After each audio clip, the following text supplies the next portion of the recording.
Before we start, I'm sure you already know this by now, but we are educators in a training organization. We do not sell anything, neither do we receive kickbacks of any kind for any of our products or services.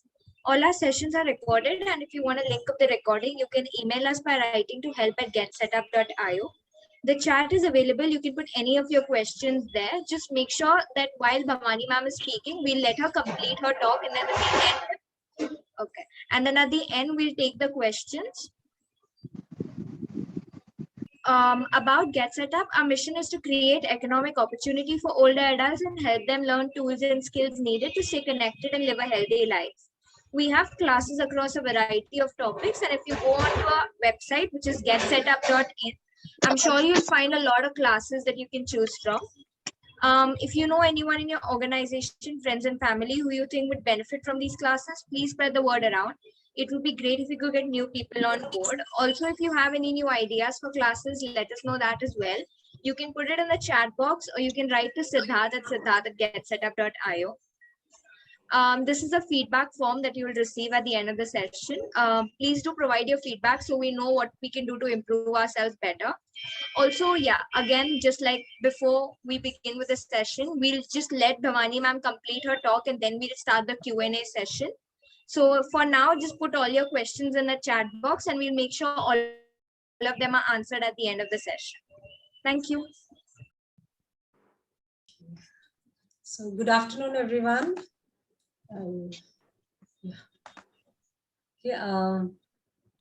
I'll put everyone on mute. And if you have any questions, you can put it on the chat box, and later on you can unmute yourself at the end, and then you can ask questions. Okay, and good afternoon and namaste and welcome to Get Set Up. Ishita has already given the introduction about Get Set Up. So to begin with quickly, I'll introduce myself. I'm sharing my screen. So I'm Bhavani Swaminathan, nutritionist and certified diabetes educator. And today's topic, we are going to discuss on some of the tips to get rid of improper bowel movement and what all things we can do to get rid of this. We are going to discuss in today's session. And yeah, so ये जो आज का session है हमारा bowel movement को लेकर, यानी कि कॉन्स्टिपेशन जिसको हम हिंदी में कब्ज भी कहते हैं. सो ये एक बहुत बड़ी समस्या है. एंड अगर मैं आपसे अगर कहूँ तो अगर आपसे पूछूं कि आपने जो मूवी थी अमिताभ बच्चन की पीकू, जहाँ पे अमिताभ बच्चन एंड दिस दीपिका पादुकोण व फादर एंड डॉटर, अगर आपने ये मूवी देखी है तो आपको याद आएगा कि कॉन्स्टिपेशन कितना बड़ा एक मुसीबत है. And if you have actually not seen the movie, I would request you to watch this movie. This is very interesting. मतलब है तो बहुत कॉमेडी वाली मूवी, लेकिन उसके पीछे एक बहुत अच्छा मैसेज मिलता है. So basically Amitabh Bachchan suffers from constipation, and उसकी वजह से what all I mean his daughter, उसको क्या तकलीफ से उसको गुजरना पड़ता है. तो ये मूवी एक हंसी मजाक में बनाया गया था, बट एक्चुअली जब हम इस मूवी को देखेंगे और समझने की कोशिश करेंगे तो ये बहुत बड़ा एक, जिसको हम कहते हैं ना कॉन्स्टिपेशन, जो एक मुसीबत वाली एक बीमारी है, जो जबकि हम इसको बीमारी नहीं कह सकते, लेकिन बाकी बीमारियों का जो रूट कॉज है वो कॉन्स्टिपेशन या कब्ज है. तो कॉन्स्टिपेशन क्यों होता है, उसके रीजन क्या है, और इसको किस तरह से हम लोग फिक्स कर सकते हैं, मतलब उसको किस तरह से हम लोग ठीक कर सकते हैं. तो आज के इस सेशन में हम लोग इसके बारे में डिस्कस करेंगे. और कॉन्स्टिपेशन जो वर्ड है ये बहुत कॉमन है. एंड होता क्या है एक्चुअल में कॉन्स्टिपेशन, मतलब हमारा पेट अगर साफ नहीं होता है, तो जैसे हम लोग दिन में 1 या 2 बार मोशन करते हैं, वॉशरूम जाते हैं, हमारा पेट साफ होता है, पर कुछ लोगों के लिए ऐसे होता है कि वो 2-3 दिन में 1 बार ही मोशंस होते हैं, या कभी कभी इतना सीवियर प्रॉब्लम होता है कि लोग हफ्ते में 1 बार ही मोशन कर पाते हैं, या फिर अगर रोज भी कर रहे हैं तो पेट पूरी तरह से इवैक्यूएट नहीं हो रहा है, साफ नहीं हो रहा है. तो ये एक कारण है कॉन्स्टिपेशन का. कॉन्स्टिपेशन को एक बीमारी की तरह हम लोग नहीं देखते हैं, कॉन्स्टिपेशन को कोई बहुत बड़ा डिजीज की तरह हम लोग लेते नहीं है. लेकिन कॉन्स्टिपेशन अगर है, कब्ज अगर है, तो इससे एसोसिएटेड बहुत सारी बीमारियां आगे चल के हो सकती हैं। इसीलिए शुरुआत में ही हमें बहुत जरूरी है ध्यान देना कि अगर आपको कब्ज है तो कब्ज से छुटकारा पाना बहुत जरूरी है। अब कब्ज या कॉन्स्टिपेशन होता क्यों है? गलत खान पान की वजह से, जिसको हम कहते हैं, अगर डाइटरी इनटेक आपका प्रॉपर नहीं है तो वो एक कारण हो सकता है कॉन्स्टिपेशन का। दूसरा कारण हो सकता है कि अगर वाटर की जो कंटेंट है हमारे बॉडी में, अगर पानी की मात्रा अगर कम है, जितनी होनी चाहिए उससे कम है, तो ये भी एक रीजन हो सकता है कॉन्स्टिपेशन का।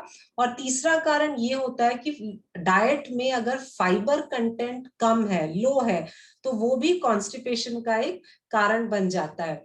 ठीक है, तो जब हम बात करते हैं इसके अलावा स्ट्रेस हो गया, कुछ लोगों की मतलब हैबिट होती है, मतलब जैसे फॉर एग्जांपल कुछ लोगों को ऐसा लगता है कि किसी काम में उलझे हुए हैं तो उन्हें लगता है कि जब तक मैं ये काम ना खत्म कर दूं तो वॉशरूम जाने में टाइम वेस्ट होगा, ऐसे कुछ लोग सोचते हैं। तो ये भी एक रीजन होता है कि जो नेचुरल अर्ज जो होता है उसको हम लोग क्या कहते हैं, उसको कंट्रोल करने की कोशिश करते हैं, फिर धीरे धीरे वैसे कंट्रोल कर करके वो कॉन्स्टिपेशन का रूप ले लेता है। स्ट्रेस भी एक रीजन है जहां पे कॉन्स्टिपेशन का एक कारण है। और ये कॉन्स्टिपेशन जब लॉन्ग टर्म हो जाता है तब हम देखते हैं कि बहुत सारी बीमारियां, मतलब बीमारियां छोटी छोटी से शुरुआत होती है, एसिडिटी, गैस्ट्रिक प्रॉब्लम, हेडेक, ये इन सारी बीमारियों से शुरू होकर बड़ी बड़ी बीमारियों तक पहुंच जाती है, जैसे हार्ट डिजीजेस या फिर कैंसर। तो इसीलिए लगता है हमें कि ये बहुत छोटा सा रोग है, लेकिन इसको, ये छोटी सी जो बीमारी है, इसको भी सही टाइम पे फिक्स करना बहुत जरूरी है। क्योंकि अगर पेट साफ रहेगा, कॉन्स्टिपेशन की प्रॉब्लम नहीं रहेगी, तो आप देखेंगे कि बहुत सारे मुसीबतों से वैसे ही आपको छुटकारा मिल जाएगा। ठीक है, तो बात करते हैं अभी फूड की। फूड किस तरह से हमारे एक तरह से कॉन्स्टिपेशन को बढ़ावा देता है। जितना ज्यादा चिपकने वाला फूड आप खाएंगे, चिपकने वाला फूड का मतलब होता है कि जो बहुत सारे रिफाइंड फूड होते हैं, रिफाइंड फूड में हम लोग क्या क्या इंक्लूड करते हैं, जैसे मैदे से बनी चीजें, रिफाइंड ऑयल हो जाता है। रिफाइंड ऑयल अगर आप बहुत ज्यादा यूज कर रहे हैं, बहुत ज्यादा तली हुई चीजें खा रहे हैं, बहुत ज्यादा मीठा खा रहे हैं, ये सारे जो फूड है, ये क्या होता है हमारे आंतों में, यानी कि हमारे इंटेस्टाइन में ये चिपक जाता है। और चिपकने के बाद में इसको निकालना जो है बहुत मुश्किल हो जाता है। तो अगर आपका फूड जो डाइटरी पैटर्न अगर आपका इस तरह से है कि आप बहुत सारा ओवर कुक्ड फूड खा रहे हैं, बहुत सारे बेकरी प्रोडक्ट खा रहे हैं, बहुत सारे ब्रेड खा रहे हैं, स्वीट्स का अगर आपको बहुत शौक है जो चीनी से बनी हुई है, शुगर से बनी हुई है, ये सारी चीजें जो है कॉन्स्टिपेशन का एक मूल कारण होता है। अब कॉन्स्टिपेशन जो है ऐसे शुरुआत में कोई बहुत बड़ा आपको समझ में आएगा नहीं कि भाई ये प्रॉब्लम है करके, क्योंकि कैसे होता है धीरे धीरे ये समस्या बढ़ने लगती है। तो आपने शुरुआत में अगर ध्यान नहीं दिया, अगर आपके मोशंस क्लियर नहीं हो रहे, पेट पूरी तरह से साफ नहीं हो रहा है, इवैक्यूएट नहीं हो रहा है, फिर धीरे धीरे कुछ सालों तक आपने उस पर ध्यान नहीं दिया, उसके बाद आपको लगने लगता है कि बहुत हैवीनेस एक सा मतलब पेट में एक लग रहा है, खाना पच नहीं रहा है, तो देन हम लोग क्या करते हैं कि ये जो लैक्सेटिव्स होते हैं, कुछ कुछ जैसे दवाइयां होती है, चूर्ण होते हैं आयुर्वेदा में, वो लेना शुरू करते हैं। वो लेना जब शुरू करते हैं तो शुरुआत में कैसे होता है, पेट क्लियर होने लगता है, लेकिन उसकी भी फिर धीरे धीरे आदत पड़ जाती है। और एक बार अगर आदत पड़ गई ऐसे चूर्ण की या फिर लैक्सेटिव्स की, तो हमारा इंटेस्टाइन जो है वो बहुत वीक होने लगता है, और ये धीरे धीरे करके आगे जाके बहुत बड़ी समस्या का कारण हो सकता है।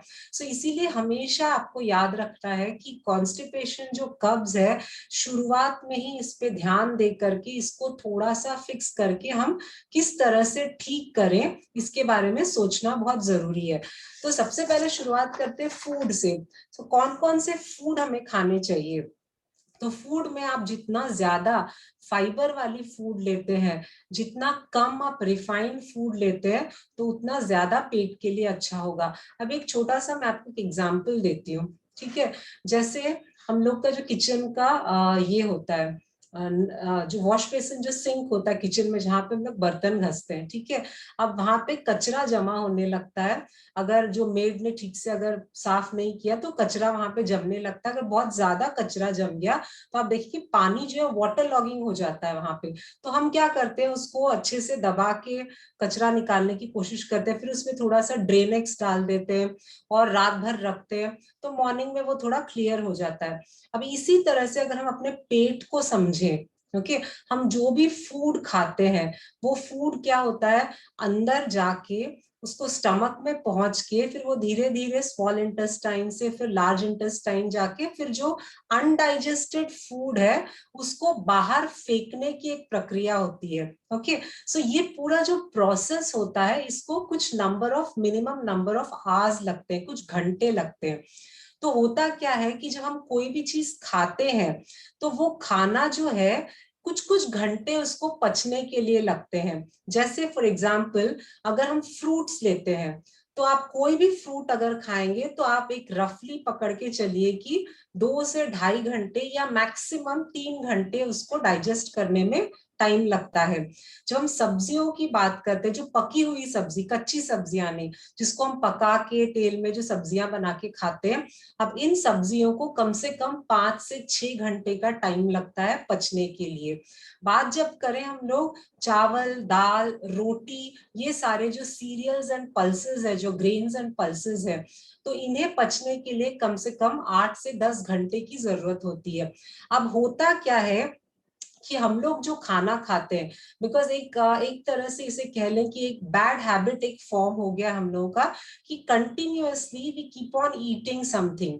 मतलब खाने का एक नियम होता है, वो नियम ये है कि हम ब्रेकफास्ट, लंच और डिनर, इस तरह से 3 टाइम हम खाना खाएं। ठीक है, 3 टाइम में हमारा कैसे टाइम का जो स्पेसिंग है, जो गैप है, वो बराबर, वो प्रॉपर, वो एक गैप बनाए रखना चाहिए। जैसे फॉर एग्जाम्पल अगर आपने 9 बजे आपका ब्रेकफास्ट अगर आपने खत्म कर दिया, सपोज फॉर एग्जांपल आपने ब्रेकफास्ट में आलू के पराठे और खाया और थोड़ी सी दही आपने ली, फिर आपने 1 बजे रोटी सब्जी या कुछ या चावल दाल आपने खा लिया सब्जी के साथ में, फिर रात को आपने 7 साढ़े 7 बजे आपने डिनर खाया। तो ये जो 3 जो मेजर मील्स है हमारे, जिसको हम ब्रेकफास्ट, लंच और डिनर कहते हैं, ये हमारा मेन मील होता है। इसके अलावा जब हमें भूख लगती है तो क्या होता है कि हम कुछ ना कुछ खाने खाते रहते हैं। Okay, because it so happens, specially अभी पैंडेमिक के टाइम पे जहाँ पे लोग काफी घर पे रहते हैं, तो इजी एक्सेस हो गया है फूड का। मतलब आप घर पे बना के भी खा सकते हैं, आप ऑर्डर करके भी खा सकते हैं, तो फूड की कोई कमी नहीं रही है। एंड दूसरा क्या होता है कि कुछ प्रैक्टिकली ऐसे हम लोग पहले जैसे बाहर आना जाना कर नहीं रहे, हमारा कोई फिक्स टाइम नहीं है ऑफिस जाने का, सब कुछ वर्क फ्रॉम होम चल रहा है, वर्क फॉर होम चल रहा है। तो इस चक्कर में क्या हो रहा है कि हम ज्यादा खा रहे हैं। Now please understand that when we eat too much, क्योंकि फूड जो होता है, हम जितना, फूड एक तरह से हमें एनर्जी प्रोवाइड करता है, लेकिन यही फूड हमारी तबीयत को खराब भी कर सकता है अगर आपने फूड को प्रॉपरली नहीं लिया। तो द रीजन इज कि कॉन्स्टिपेशन या इंडाइजेशन या गैस्ट्रिक प्रॉब्लम जो भी होता है, उसका मेन कारण एक और है कि हम बहुत ज्यादा खाने लगे हैं। जितनी हमारी पेट की रिक्वायरमेंट है उससे कई गुना ज्यादा हम लोग खा रहे हैं। सिर्फ एग्जाम्पल ना, एक छोटा सा एग्जाम्पल मैं देती हूँ। आप एक प्लास्टिक एक ले लेंगे, कुछ अगर प्लास्टिक कवर लेते हैं और उसमें आप कचरा भरने की कोशिश कर रहे हैं या कुछ भी आप भरने की कोशिश कर रहे हैं, तो अगर वो प्लास्टिक की कैपेसिटी अगर जितनी है उससे ज्यादा अगर आप डालने की कोशिश करेंगे तो वो फट जाएगा, है ना, और फट के बाहर निकल जाएगा उसमें से जो भी आपने भरने की कोशिश की है। उसी तरह से पेट की हमारी जो हालत है वो वैसी होते जा रही है, क्योंकि हम कंटिन्यूअसली कुछ ना कुछ चबाते रहते हैं, चरते रहते हैं, खाते रहते हैं। सो हमें ये ध्यान रखना है कि जो फूड इनटेक है, वो ये जो 3 टाइम का जो मील है, ये 3 टाइम का मील फिक्स टाइम पे रहेगा। इसके अलावा जब हमें भूख लगती है तो कौन कौन सी चीजें खाएं, क्योंकि कभी कभी ऐसा होता है कि झूठ मूठ का भूख लगता है, कभी ऐसे मस्ती मजाक में खाने का मन करता है, तो वो टाइम पे क्या करें, क्योंकि कुछ अभी शाम का वक्त है, चलो भूख लग गई, या शाम के वक्त कोई आस पड़ोस वाले आ गए, बातें करने बैठ गए, तो चलो मन किया चाय के साथ बिस्किट ले लिया, या फिर चिड़ा ले लिया, या फिर कुछ और तली हुई चीज ले ली, इस तरह से। तो ये जो एक्स्ट्रा चीजें जो हम खाते हैं, सो ये एक्स्ट्रा चीजें जो है पचने के लिए बहुत ज्यादा टाइम लगता है, क्योंकि बॉडी का एक नेचुरल हीलिंग प्रोसेस होता है ना। वो डाइजेस्ट फूड होगा तभी जा करके वो लार्ज इंटेस्टाइन में फिर अनडाइजेस्टेड फूड जाएगा, उसके बाद ही वो अगले दिन 24 घंटे के बाद बाहर निकलेगा। लेकिन वो निकले कैसे? क्योंकि हम लोग कंटिन्यूअस उसको इतनी तकलीफ दे रहे हैं, कंटिन्यूअस खाए जा रहे, तो वो डाइजेस्ट फूड हो ही नहीं रहा है। और दूसरी बात ये है कि जो फूड, क्योंकि बाहर हम लोग का बाहर का जो एनवायरनमेंट है, जब हम इसको देखते हैं, तो सपोज एक टेबल आपका जो आपके रूम का ड्राइंग लिविंग रूम के इस पे आपने सेंटर टेबल रखा है, वहां पे अगर कचरा कुछ रह गया, तो कचरा हमें आंखों के सामने दिखता है, तो हम उसे साफ करते हैं। बट ये फूड जब हम खाते हैं, तो हमारे अंदर का जो एनवायरनमेंट है वो गंदा होता जा रहा है, कचरा उसमें भरते जा रहा है, पर हमें समझ में नहीं आता है कि कचरा हम भर रहे करके। और ये एक रीजन हो जाता है कि वो गंदगी अंदर रह जाती है, फिर वो कॉन्स्टिपेशन, फिर जिसको आमा कहते हैं आयुर्वेदा में, सो जैसे टॉक्सिन्स जिसको कहा जाता है इंग्लिश में, तो ये टॉक्सिन्स जमा होने लगते हैं। तो सबसे ज्यादा सबसे इम्पोर्टेंट जो बात है वो ये है कि आपको अपने फूड पे बहुत ज्यादा ध्यान रखना है। फूड पे ध्यान हम किस तरह से रखेंगे कि जो 3 टाइम का जो आपका मील है, ब्रेकफास्ट, लंच और डिनर, तो इसका आप टाइम फिक्स करके रखें। ठीक है, आपको मतलब एक आयुर्वेदा के हिसाब से भी आप देखेंगे तो जिसमें जिसमें कहा गया है कि टाइमिंग्स, जो दिनचर्या जिसको हम कहते हैं, उसमें टाइमिंग्स हर एक चीज का बताया गया है किस तरह से हमें मेंटेन करना है। सो उसमें ये भी कहा गया है कि सुबह का जो नाश्ता होता है वो आप 9 बजे, 8 से 9 के बीच में अगर कर लेते हैं तो फूड अच्छे से डाइजेस्ट होगा।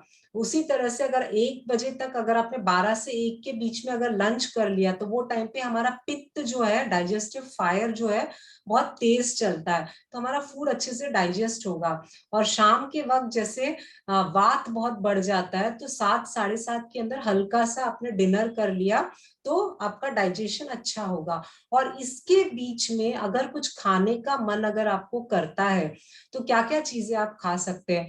फ्रूट्स, जितना मन करेगा आपका उतना फ्रूट्स खा सकते हैं। रॉ वेजिटेबल सैलेड के फॉर्म में आप खा सकते हैं। जो नारियल की गिरी होती है, जो फ्रेश कोकोनट होता है, वो कोकोनट को आप स्क्रैप करके खा सकते हैं, वो बहुत अच्छा होता है। इसके अलावा जितना ज्यादा आप अपने आप को हाइड्रेटेड रखेंगे, हाइड्रेटेड आप 2 तरीके से रख सकते हैं। एक तो नॉर्मल पानी, जो हमारा वाटर है, जितना, अभी गर्मी का मौसम भी बढ़ गया है, तो जितना हो सकता है आप पानी पीते रहे। सो आइडियली, मतलब क्योंकि इंडिविजुअल टू इंडिविजुअल डिफर करता है, बट एक जनरलाइज्ड वे में अगर मैं बोलूं, तो एक दिन में गर्मी के मौसम में कम से कम आप समझ लीजिए कि 2 से 2.5 लीटर या मैक्सिमम 3 लीटर का पानी का इंटेक होना चाहिए। क्योंकि जितना ज्यादा हम हाइड्रेटेड अपने बॉडी को रखेंगे, तो अंदर जो हमारा जो अनडाइजेस्टेड फूड है उसको बाहर निकलने में इजी होता है। क्योंकि कॉन्स्टिपेशन क्यों होता है? क्योंकि जो वाटर, जो स्टूल्स पास करते जो होता है, स्टूल्स जो अंदर जमा हो जाते हैं,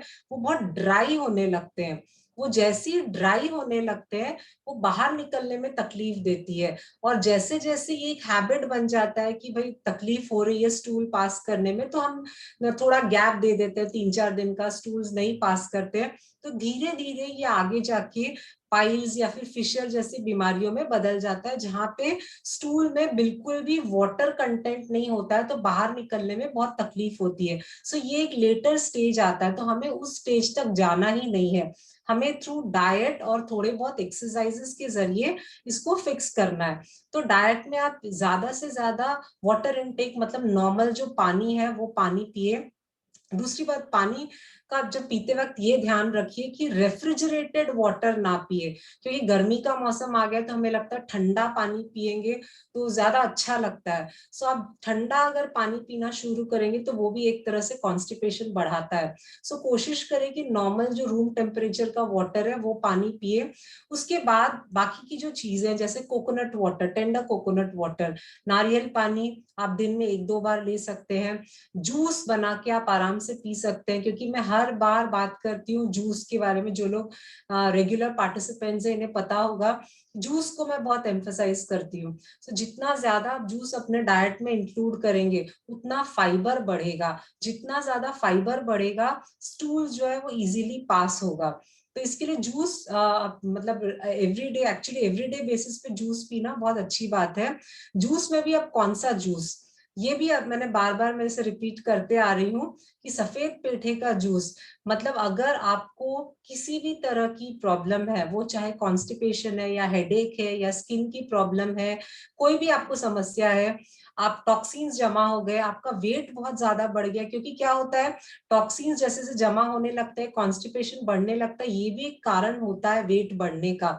सो इसके लिए सबसे अच्छा तरीका है कि आप सफेद पेठे का जूस खाली पेट में सुबह ले। सफेद पेठा जिसको हम ऐश गॉर्ड कहते हैं इंग्लिश में, तो आप, ये बहुत आसानी से अवेलेबल होता है और इसको आयुर्वेदा में हाई प्राणिक फूड कहते हैं। सो इसको कुछ नहीं छोड़, इसकी छिलका निकाल के, बीज निकाल के, आप छोटे पीसेस काट के पानी डाल के अपना ब्लेंडर या मिक्सर में चला के उसको स्ट्रेन कर लीजिए।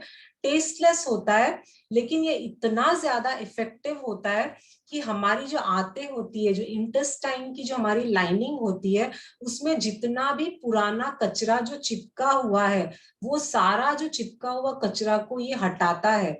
सो ये एक बहुत इंपॉर्टेंट रोल प्ले करता है सफेद पेठे का जूस। अगर आपने 1 महीना 2 महीना अगर इसको लेने की आदत डाल दी, और आप मुझे वापस आके जरूर बताएंगे कि मुझे इतना ज्यादा फायदा होगा, कि बहुत असरदार है सफेद पेठे का जूस। अगर 1% आपको सफेद पेठा नहीं मिला आपके एरिया में, या आपको क्योंकि टेस्टलेस होता है, आपको पीने का मन नहीं किया, आपको अच्छा नहीं लगा, तो ठीक है, हम सेकेंड ऑप्शन पे चलते हैं। सेकेंड ऑप्शन में क्या हो सकता है कि कोई भी वेजिटेबल ले ले। सो वेजिटेबल में जैसे अभी आप देखेंगे कैरेट्स अवेलेबल है, तो कैरेट और का आपने जूस बना दिया, या फिर लौकी अवेलेबल है अच्छी क्वालिटी की, लौकी का आपने जूस बना दिया। तो मेक श्योर कि आप कुछ ना कुछ जूस पी रहे हैं, कोई एक वेजिटेबल जूस पी रहे हैं, क्योंकि जितना ज्यादा हम जूस और फ्रूट्स पे एम्फेसिस करेंगे उतना ज्यादा पेट का जो कचरा है वो जल्दी से जल्दी साफ हो सकता है। सो दिन की शुरुआत कभी भी आप देखिए कि एक जूस से करें। बीच बीच में जब भूख लगती है तो आप फ्रूट्स खा लें, आप थोड़े से वेजिटेबल या सैलेड्स काट के खा ले, नारियल की गिरी खा ले, या फिर आप ड्राई फ्रूट्स खा ले।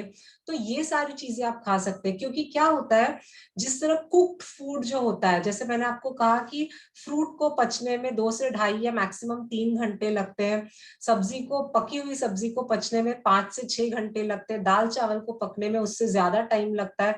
सो जितना ज्यादा फूड में जो वाटर इनटेक जैसे जैसे कम होता जाएगा, उसको डाइजेस्ट होने में उतना ज्यादा टाइम लगेगा। सो आपको ध्यान रखना है कि हर टाइम जब भी आपको भूख लगेगी तो कुक्ड फूड खाने के लिए आप मत निकलना। कुक फूड हमने 3 बार रखा है, ब्रेकफास्ट लंच डिनर, हम उतना ही खाएंगे। बाकी टाइम जब जब भूख लगेगी, तो भूख जैसे भूख लगती है, हम लोग की नॉर्मल आदत होती है चाय के साथ बिस्किट, नहीं तो फिर कुछ तरीके का कुछ पैकेट खोल के कुछ जो रेडी समोसे या जो भी कुछ ऐसी चीजें होते हैं पैकेट में, हम लोग उसको निकाल के खाने की कोशिश करते हैं। बट आप जितना ज्यादा बिस्किट खाएंगे, कि देखिए बिस्किट, अगर आप ऑनेस्टली स्पीकिंग अगर आप देखेंगे बिस्किट, बहुत सारे मार्केटिंग होती है, diabetic biscuit, low fat biscuit, digestive biscuit, बहुत बिस्किट होते हैं। बट अगर आप थोड़ा सा अपना मतलब जिसको कहते हैं ना, थोड़ा दिमाग अगर हम लगा के सोचें, तो बिस्किट होता क्या है, उसमें ट्रांस फैट होता है, उसमें एक तरह से वो बेकरी आइटम है। अब बेकरी आइटम में आप देखोगे जब तक चीनी और फैट जब तक हम डालेंगे नहीं, वो क्रिस्पी बनेगा नहीं। Sugar, fat and baking soda, baking powder, ये सारे वो मेन इंग्रेडिएंट्स है बेकिंग के, जहां पे अगर आप ये चीजें नहीं डालेंगे तो वो कभी बनेगा नहीं, अच्छा क्रिस्पी बनेगा नहीं। सो नेचुरली आप जितना ज्यादा कैफीन इनटेक करेंगे और जितनी ज्यादा बिस्किट्स आप साथ में लेंगे, और ये सारे बेकरी प्रोडक्ट जिसमें ब्रेड भी आ जाता है, तो ये सारी चीजें आप लेंगे तो आप देखिए कॉन्स्टिपेशन बढ़ता है। और दूसरी बात है कि जितना भी बोल लें कि ये कुछ ऐसे इंग्रेडिएंट इसमें है, इसमें मल्टीग्रेन आटा है, इसमें नॉर्मल आटा है, फिर भी आप देखोगे कि बिना मैदे के ये सब चीजें बनाना मुश्किल है। सो रिफाइंड चीजों से हम जितना ज्यादा दूर रहें उतना ज्यादा हमारे लिए अच्छा है। दूसरी बात, फ्रोजन फूड, क्योंकि ये भी लोगों की बहुत आदत हो गई है कि ऑफ सीजन है तो चलो भाई फ्रोजन फूड लेते हैं, अभी समर आ गया है, सो फ्रोजन मटर बहुत कॉमनली अवेलेबल हो जाता है, फ्रोजन मटर, और हम लोग बना बना के खाते हैं। सो आपको सिर्फ इतना ध्यान रखना है, क्योंकि आयुर्वेद ने कहा है कि कोई भी चीज जो ऑफ सीजन अवेलेबल है, सी नेचर ने बहुत कुछ ऐसी चीजें बनाई है, तो हमें नेचर के अगेंस्ट में अगर हम जाएंगे तो नेचुरली हमें बीमारियां होगी। सो नेचर ने जब कहा है कि समर में आपको मटर नहीं खाना है, पीस नहीं खाना है, तो क्यों जबरदस्ती हम फ्रोजन पीस खाएं, क्योंकि that is not going to provide any kind of benefit to your health. So जितने भी फ्रोजन फूड है ऑफ सीजन वाले, that we are going to avoid. Specially अगर आप कॉन्स्टिपेशन से पीड़ित है तो आप वो सारी चीजें ना खाएं। और मैंने बताया जैसे मैदा, refined oil, refined flour, sugar मतलब refined sugar, all these things have to be avoided. अब स्पेसिंग ऑफ मील मैंने बताया, spacing of meal is very important, क्योंकि हमारा जो फिक्स टाइम होता है डिसिप्लिन्ड वे में अगर ब्रेकफास्ट लंच डिनर कर रहे हैं एंड बीच में जब भूख लगती है, so we can go for some kind of coconut water या फिर नारियल की गिरी या फिर ड्राई फ्रूट्स या फिर normal fruits, so that is going to help you. Okay, अब now let us move one step ahead कि the constipation problem is too much. Okay, आपको इतना ज्यादा कॉन्स्टिपेशन बढ़ गया कि like 5-6 days you are not able to pass the stools. तो अब ऐसे में क्या करें? One is you know if there is severe problem, so naturally you have to visit a physician. लेकिन उसके पहले there are certain home remedies which you can try it out, which are safe and बहुत अच्छा result भी देता है। सो उसमें एक बहुत आसान सा एक जो नेचुरल रेमेडी है, वो आप क्या कर सकते हैं कि castor oil, castor oil is very easily available, pharmacist की शॉप में आराम से मिलता है। सो कैस्टर ऑयल आप लेके एक छोटा बॉटल रख लेना। Before going to bed 1 glass warm water में उसको ऐड करके you drink it. So castor oil से क्या होता है, स्टूल्स जो है, जो हार्ड स्टूल्स है, वो थोड़े इजीली फिर पास होने लगते हैं। So this is a very natural remedy, जहाँ पे आप आराम से थोड़े दिन के लिए लेंगे तो पेट थोड़ा सा लूजन अप होगा और क्लियर होना शुरू हो जाएगा। इसके अलावा एक और चीज है जो त्रिफला है ना, त्रिफला आयुर्वेदा में बहुत ज्यादा इसको इंपॉर्टेंस दिया गया त्रिफला को, which is a combination of आंवला, हरड़ एंड बहेड़ा, ये 3 चीजों का कॉम्बिनेशन होता है। सो बहुत सेफ होता है। त्रिफला को आप या तो रात में 1 चम्मच आप मुंह में डाल के वार्म वाटर उसके ऊपर पी ले, या दूसरा एक टेक्निक होता है कि जहाँ पे 1 ग्लास पानी में आपने 1 स्पून त्रिफला मिलाया, उसको कवर करके होल नाइट रख दिया, नेक्स्ट डे मॉर्निंग जब आप सुबह उठते हैं तो ब्रश करके एम्प्टी स्टमक में आप ये पी सकते हैं। ये बहुत कड़वा होता है। सो त्रिफला को ये 2 तरीकों से आप यूज कर सकते हैं। नेक्स्ट जो हमारा जो होम रेमेडी है वो ये कि ब्लैक जो ग्रे ये होते हैं किशमिश, मुनक्का जिसको कहते हैं हिंदी में। सो मुनक्का 8 से 10 मुनक्का अगर आप रात में सोक कर देते हैं पानी में छोटी कटोरी में, मॉर्निंग उठ के आप उसको एम्प्टी स्टमक चबा चबा के अगर खाते हैं, वो भी असर करेगा कॉन्स्टिपेशन से एक तरह से रिलीफ मिलने के लिए। लेकिन ये सारे जो नेचुरल रेमेडीज है एक्सेप्टिंग त्रिफला, क्योंकि त्रिफला एक टाइप का चूर्ण है, तो शायद त्रिफला खाने से आपको जल्दी से मोशंस हो जाएंगे। लेकिन बाकी का जैसे मैंने कहा कैस्टर ऑयल आपने लिया या फिर ब्लैक मुनक्का, आपने जो मुनक्का अगर लिया, तो थोड़े दिन लगते हैं, 7-8 दिन आपको लगेंगे कि वो असर दिखाना शुरू करेगा। इसके अलावा एक सेफ चीज है जिसको इसबगोल कहते हैं। Now isabgol is very safe.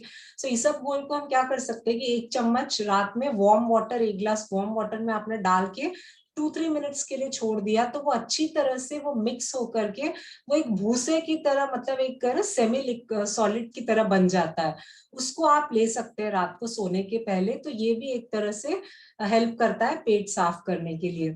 इसके अलावा जो नेचुरल रेमेडीज की बात करें तो थोड़ा सा जैसे वार्म वाटर में आपने थोड़ा घी मिला लिया, 1 चम्मच रात को सोने के पहले ले लिया, ये काफी फायदा देता है।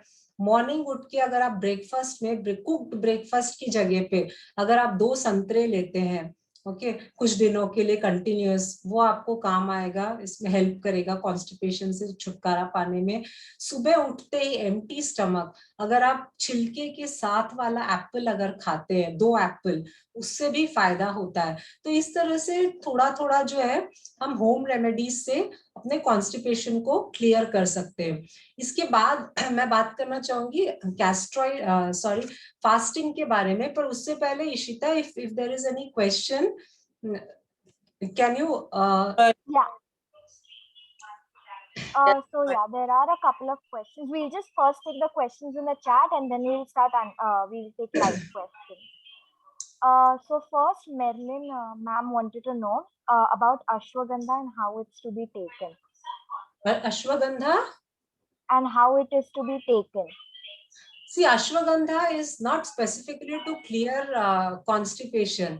This is basically more or less for weight reduction it is used. So where we are talking about constipation, so ashwagandha, better than ashwagandha, you go for triphala or isabgol. Bhavani ji, Huh? Bhavani ji, for constipation, if it is not full constipation that you just feel incomplete after going, then so how do you handle that?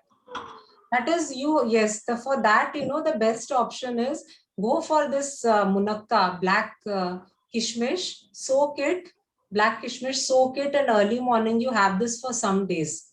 So this will help you to evacuate, completely. On empty stomach, is it? Empty stomach. Okay. Thank you. काली किशमिश और मुनक्का में फर्क है। मुनक्का होती है मोटी और काली किशमिश होती है छोटी।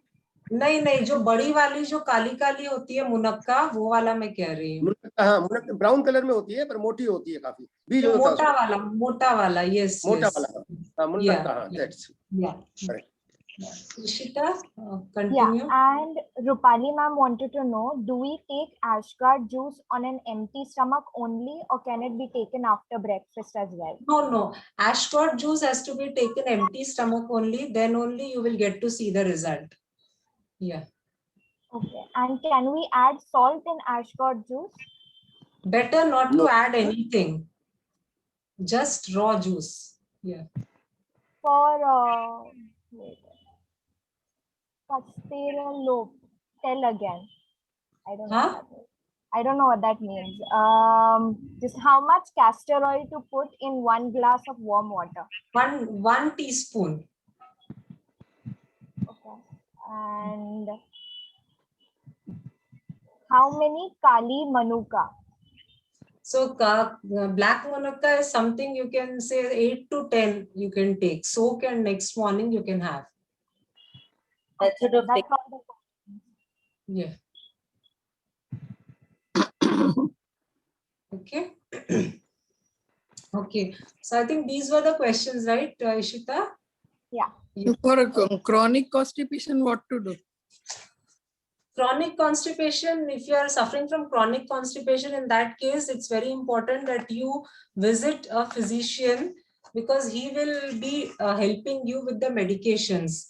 But apart from that, this whatever I told just now, either you can go for a glass of warm milk, adding ghee to it at night, morning, empty stomach, you can have ashgard juice. Then after having ashgard juice, after giving a gap of 15-20 minutes, then have this munakka, soaked munakka. So these things, and apple for breakfast, not breakfast, before the breakfast, you just have 2 apples. So these are the things, जितना ज़्यादा हम fibrous food supply करते जाएंगे, तो धीरे धीरे वो constipation जो है clear होना शुरू होगा. ओके, क्रॉनिक अगर हो गया, जैसे 7-7 दिन हो गए, 8-8 दिन हो रहे कि स्टूल्स पास ही नहीं हो रहे, तो आपको एक बार तो फिजिशियन के पास जाके करवा लेना, पूछ लेना बेटर होगा कि कौन सी मेडिकेशंस लेनी है. उसके अलावा डाइट प्लस लाइफस्टाइल, मतलब अगर बहुत सिडेंटरी लाइफस्टाइल अगर आपका है, if you are not doing much of activities, तो ध्यान रखना है कि एक्सरसाइजेस, वॉकिंग, ये सारी चीजों पे ध्यान देना है. But ultimately the first and important point comes is the food. जितना ज्यादा फाइब्रस फूड, जितना ज्यादा कच्ची चीजें हम खाएंगे, उतना ज्यादा जो है कॉन्स्टिपेशन का प्रॉब्लम जो है वो आराम से वो क्लियर होता जाएगा. Moving on to the next important part, and that is called age fasting. ठीक है, क्योंकि fasting, people do not like the word और idea of doing fasting. Okay, now people think that fasting is something अपने आप को भूखा मारना. See, पहले भी मैंने बहुत बार बोला है, लंगड़म परम औषधम, जो लिखा हुआ है संस्कृत स्क्रिप्चर्स में, कि फास्ट जो होता है हमारे नेचुरल एक बॉडी का एक हीलिंग प्रोसेस होता है फास्टिंग में. Okay, see a very relevant example I will give you. जो हमारा जो डस्टबिन होता है किचन में रखा हुआ, उसमें हम लोग कचरा भरते जाते हैं, अल्टीमेटली वो कचरा फेंक भी देते हैं. अगर उस कचरे को हमने नहीं फेंका, and you will find that उसको बराबर ठीक से अगर डिस्पोज ऑफ नहीं किया है, so you will find that after a certain period of time flies are going to, that कचरा box will attract all the type of flies. इतना ज्यादा फ्लाई वहां पे हो जाएगा, एंड उसके बाद में अल्टीमेटली वहां पे गंदगी मतलब स्मेल आने लगेगा, एंड वहां उसके आसपास जो लोग ज्यादा टाइम रहेंगे बीमार भी होने लगेंगे. Now this is what is happening inside our body also.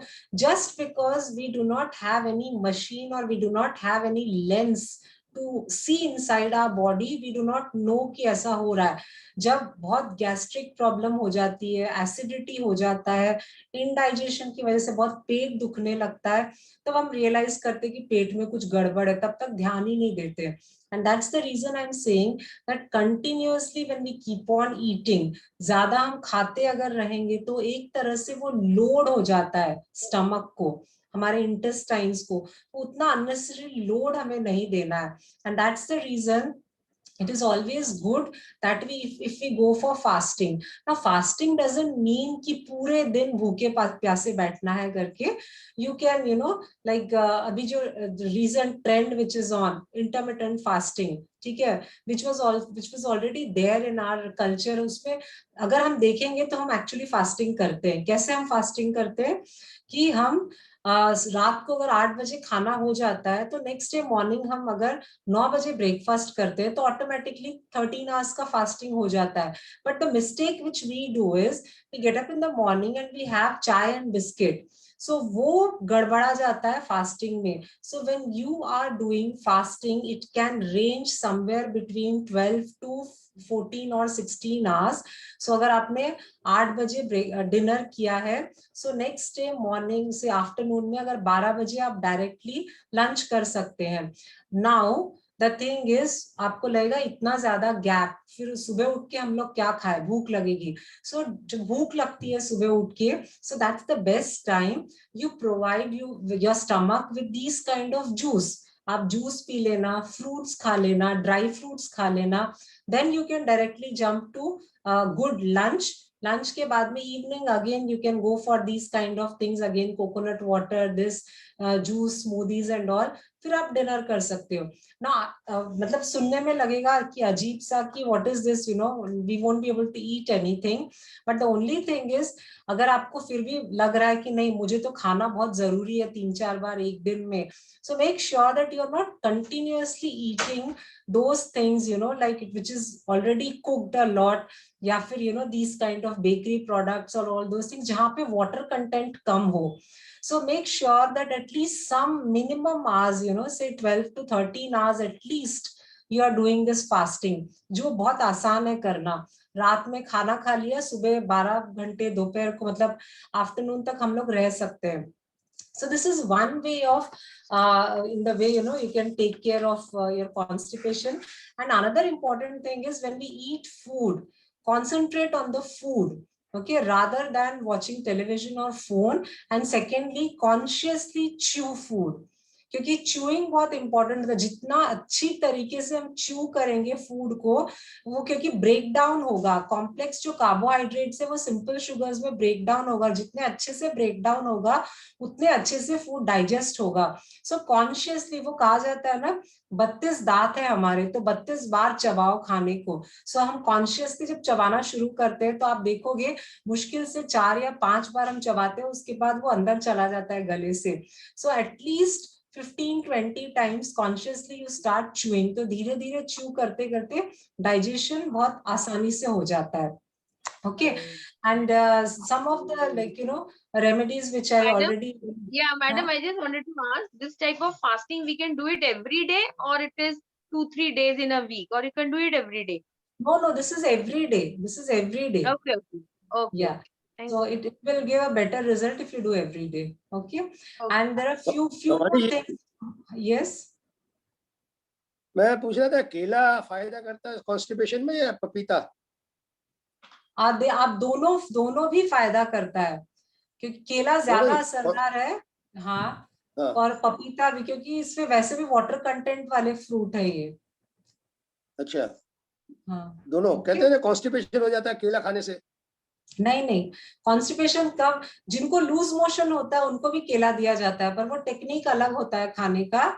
उसमें क्या करते हैं कि आप एक कटोरी में चीनी रखना होता है और केला को जो है छिलका निकाल के चीनी में डिप करके खाते हैं, फिर चीनी में डिप करके खाते हैं। जिनको सीवियर जैसे लूज मोशंस बहुत हो रहे हैं उनके लिए ये टेक्निक। लेकिन कॉन्स्टिपेशन के लिए सिर्फ केला खाना। यस, कॉन्स्टिपेशन में सिर्फ केला खाना। ठीक है, केला खाना, पपीता नहीं।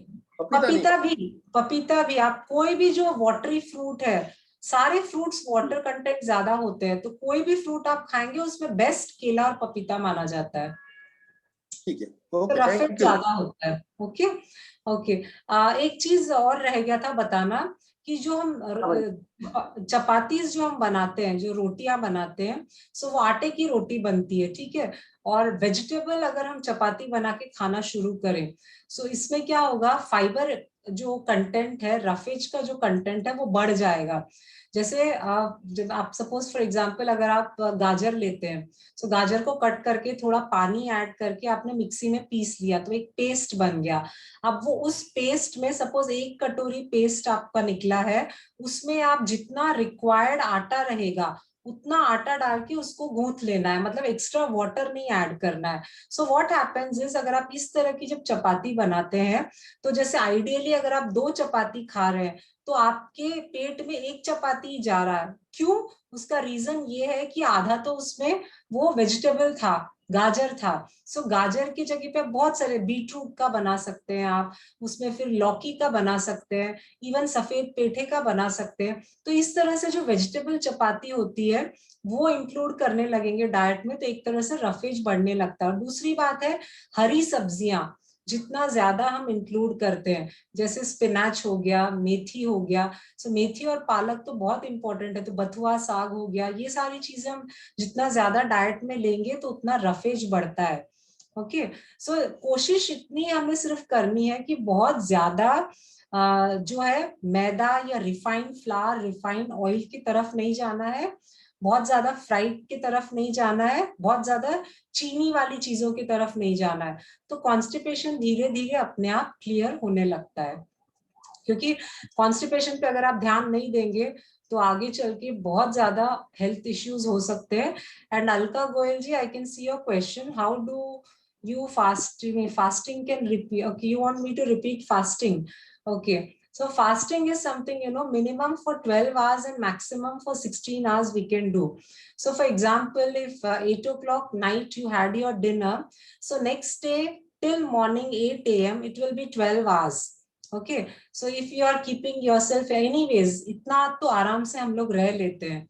इसके अलावा आपको और थोड़ा और ज्यादा फास्टिंग करना है और 2 घंटे और बढ़ाने हैं, तो आप डायरेक्ट 11 या 11:30 बजे आप या 12 बजे आप अपना डायरेक्ट लंच कर सकते हैं। लेकिन ये जो 16 घंटे या 14 घंटे, इसके पहले अगर आपको भूख लगती है तो आप जूस पी ले। ठीक है, कोई भी जूस, एशगॉर्ड जूस से लेकर कैरेट जूस, कोई भी आपको जो अवेलेबल है, फ्रेश जूस आप पी सकते हैं। उसके बाद फ्रूट्स आप खा सकते हैं, ड्राई फ्रूट्स भी खा सकते हैं। लेकिन जब हम फास्टिंग करते हैं उसमें चाय और कॉफी को जितना हो सकता है हम रेस्ट्रिक्ट करके रखते हैं, क्योंकि जैसे ही वो चाय और कॉफी हम लेते हैं वो एक तरह से एसिडिटी उससे बढ़ने लगती है, वो एसिडिक चीजें हैं, कैफीन कंटेंट उसमें है, तो वो ना ले तो अच्छा होगा। सो इस तरह से हम फास्टिंग कर सकते हैं। संगीता जी has raised her hand. You can unmute yourself and ask question.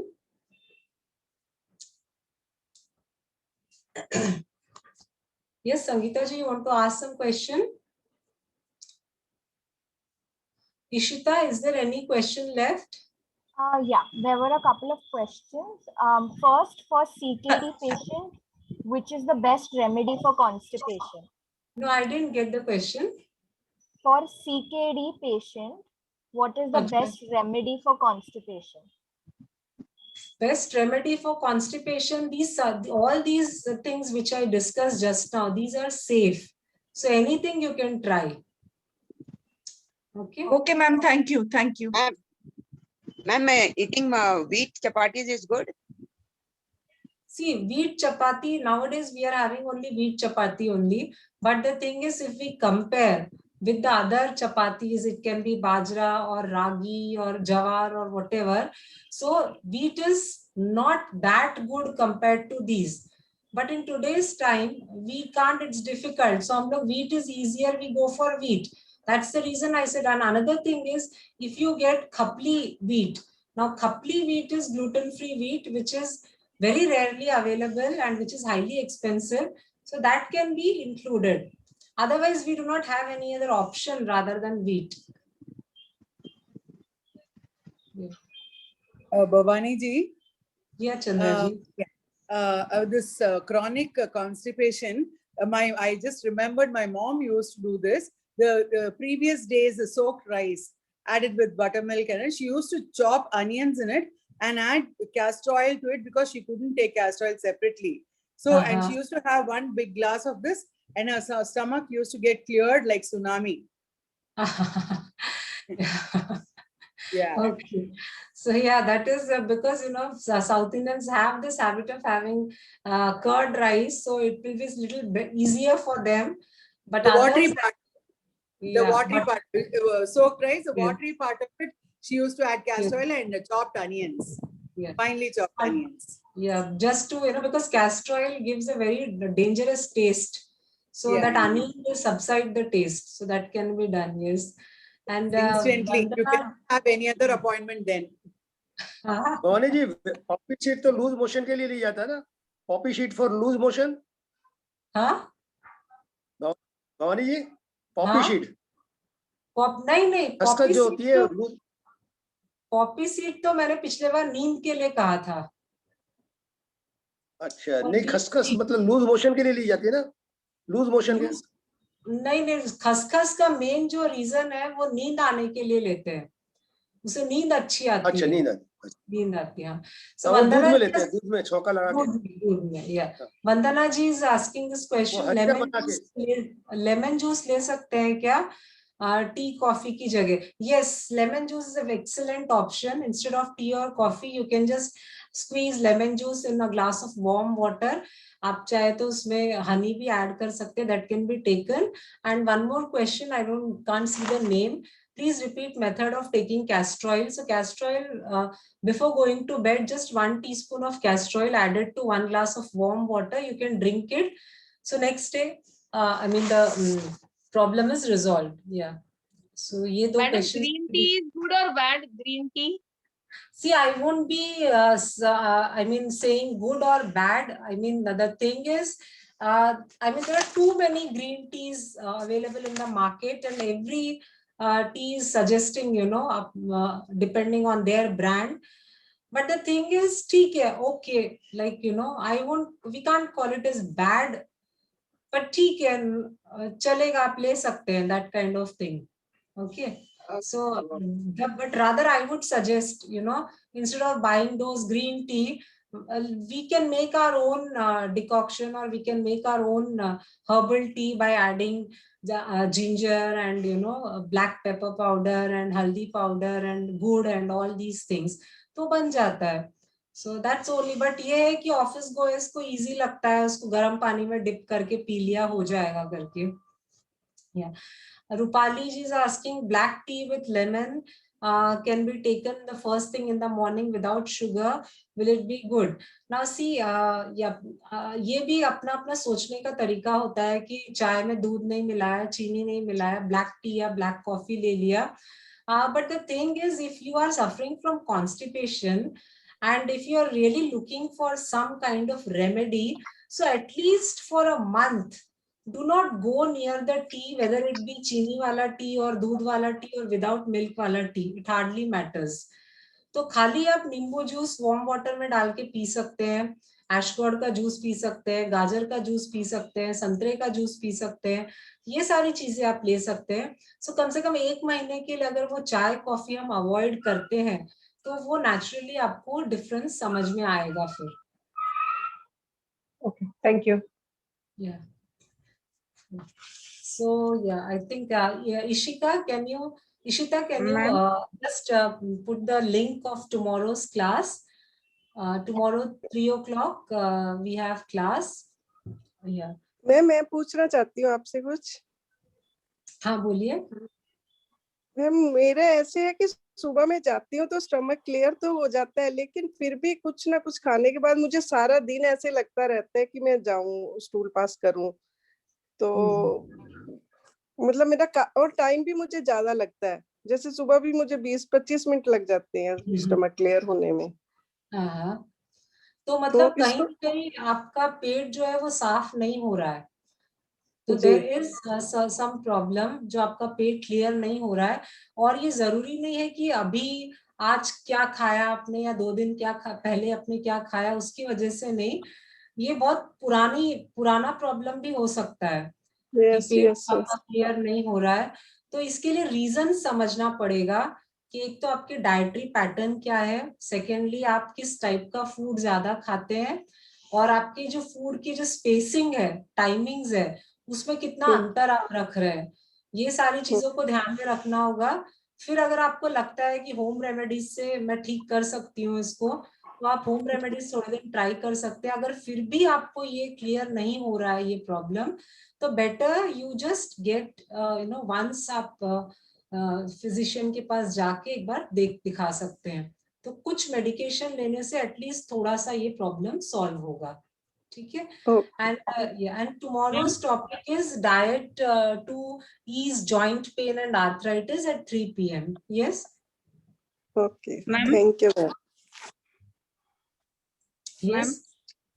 Black kishmish means dry grapes.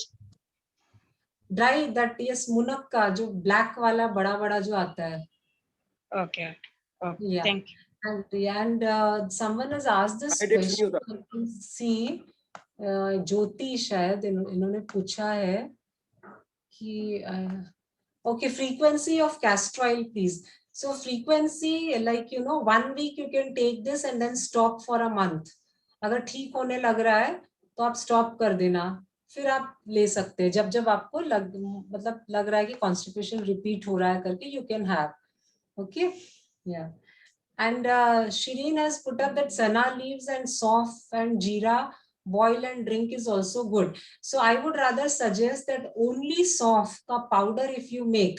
There are 2 things which I missed, and thank God, you reminded me, Shireen ji, कि एक तो है कि सौफ को आप जस्ट पाउडर बना के अगर आप रख लेते हैं, and before going to bed you have just 1 teaspoon of सौफ powder, drink 1 glass of warm water. And दूसरा एक चीज है, excellent home remedy for constipation, and that is flax seeds. So flax seeds को थोड़ा सा ड्राई रोस्ट करके आप पाउडर बना के एयरटाइट कंटेनर में रख लेना। सो 1 to 2 teaspoon any time of the day, you just have it. उसके ऊपर आप थोड़ा सा पानी पी ले, तो आपका कॉन्स्टिपेशन जो है बहुत हद तक क्लियर हो जाएगा, इट इज एकदम ठीक हो जाएगा। ये फ्लैक्स सीड है, फ्लैक्स सीड का यस, ड्राई रोस्ट करके पाउडर बना के रख ले, सबसे बेस्ट एंड इजीएस्ट टेक्निक, बिना झंझट वाला। ओके, या सो या thank you all for joining today here, and see you tomorrow at 3 p.m. and do give your feedback. What are the black seeds? Flax seeds, जिसको हिंदी में अलसी कहते हैं, अलसी। Flax seeds. Flax seeds. Okay. Flax. Ma'am, can I ask one question? Yes. Can I ask one question? Yes. Can we take that roasted flaxseed after lunch with curd? With curd after lunch. Okay, yes, you can take after lunch. Yes. Okay. Yeah. Thank you, madam. But not after Is dinner. enema good for constipation? Enema is excellent if you are able to do it. It is little difficult, but then enema से क्या होता है कि पुराने से पुराना कचरा जो जमा है अंदर, everything gets cleared off. I mean the complete detoxification thing happens. अगर आप कर सकते हैं तो this is the best thing. Yeah. How many times gap it is recommended? How many times, you know, just one time is enough. उससे ज़्यादा ज़रूरत नहीं पड़ती है उसकी. And even the Bollywood and Hollywood celebrities, they are doing this. And ये सचमुच एक बहुत अच्छा तरीका है. लेकिन थोड़ा सा how many days लगता है. Yeah. How many days? This is not days, you know, this can be continued. कुछ नहीं होता है इससे. Like, you know, there won't be any harmful or side effect. You can just keep on You have to add continuing. anything in the water? You have to add anything in the water? No, nothing, nothing. किसी के guidance में करना चाहिए ये. किसी के guidance में करना चाहिए. हाँ, थोड़ा सा उसको समझने में मुश्किल होता है. लेकिन गाइडेंस आ गया, एग्जैक्ट टेक्निक समझ में आ गया ना, तो सबसे बेस्ट होता है ये. पंचक्रम Bhavani ji, do we need to make the powder of the flax seeds or just roast it and have it like that? Powder. You have to make powder. Yeah. Yeah, Chandra ji, last question. Yeah. No, actually, my friend does this anima. For the question, how often? Just before she travels abroad, no? Just before that, she cleans her bowels once like that. No, but actually, even if you do this every day, it is very safe. Oh, okay. It's absolutely safe. Yeah. Oh. Yeah. So see you शंख प्रक्षालन, एक शंख प्रक्षालन होता है. शंख प्रक्षालन. हाँ? आयुर्वेद में शंख प्रक्षालन होता है ना. आयुर्वेद में शंख प्रक्षालन ऐसा कुछ होता है. शंख प्रक्षालन मतलब गर्म पानी पी के, काफी नमक वाला पानी पी के. हाँ, नमक वाला. अपने आप आते हैं. वो नमक वाला, वो उसके लिए भी गाइडेंस में करना पड़ता है, क्योंकि वो गाइडेंस में गलत होगा. तो वो सुबह सुबह उठ के खाली पेट में कंटिन्यूअसली वार्म वाटर में नमक मिला के, और नमक की क्वांटिटी, पानी की क्वांटिटी, सारा कुछ एक फिक्स्ड होता है. And that actually has to be done under guidance, क्योंकि अगर वो गलत हुआ तो आगे चल के प्रॉब्लम होती है. लेकिन वो बहुत बढ़िया टेक्निक होता है पेट को साफ करने का. जितने मोटे मोटे लोग जिनका बहुत ज्यादा वजन बढ़ा हुआ है, उससे बहुत अच्छे से कम होता है. But then that has to be really under supervision. वो गलती नहीं होनी चाहिए. ये पंचकर्म कराना, या पंचकर्म में होता है. पंचकर्म में सारी चीजें. यस. या सो थैंक यू ऑल. 4 बज गए. I am ending the session and see you tomorrow at 3 PM. I hope the session was useful. Today's session ma'am, it was very nice. Thank you so much. अपने feedback जरूर दीजिएगा. And tomorrow, कल के लिए आप session register कर लीजिए. So is joint pain and arthritis topic है. So thank you and bye. Bhavani ji, this is a very pressing topic. जाने नहीं देंगे. This is actually very required topic because we don't talk on this. बहुत जरूरी है. It's a very pressing topic. Required topic really. Yes. So आप लोग सब अपने पेट का ध्यान रखिए, और बहुत ज्यादा पूरे दिन खाते मत रहिए. सो मे बी आप ज्यादा coconut water, normal water, juice, ये सारी चीजें पिए, so that the fibre content ज्यादा से ज्यादा अपने डाइट में रहे. And see you tomorrow at 3 PM and please give your feedback. Thank you so much for joining. Bye. मेरे लिए तो ऐशगॉर्ड बहुत बढ़िया. ऐशगॉर्ड जूस बहुत बढ़िया मेरे लिए. यस, जरूर आप लोग सब ट्राई कीजिए ash gourd juice. Ma'am, just one question. तो ऑल्टरनेटिव दे रहा हूँ. Ma'am, one question. My father is CKD patient, so can I give him Ashgard juice in the morning? Yes. Definitely you can give. दे सकते हैं? दे सकते हैं, कुछ नहीं होता है. आप थोड़ा क्वांटिटी कम करके देना, धीरे धीरे बढ़ाना. पहले आधा ग्लास दिया आपने, फिर उनको कैसे लग रहा है. बिकॉज सी ऐशगॉर्ड जूस बोलना बहुत आसान है. अभी जैसे गीता जी है और प्रकाश सर है, अब ये इन लोगों ने शुरू किया है पीना, लेकिन वो बहुत टेस्टलेस होता है. तो आधे तो वहीं पे उसको रिजेक्ट कर देते हैं, उसमें कोई टेस्ट नहीं है. पर हेल्थ पॉइंट ऑफ व्यू से किसी को कुछ होगा नहीं. पर आपको क्वांटिटी कम में देना. धीरे धीरे अगर उनको सूट करने लगा तो बढ़ा सकते हैं, otherwise nothing happens. Okay ma'am, thank you. So thank you and see you tomorrow, all of you. Bye. Bye.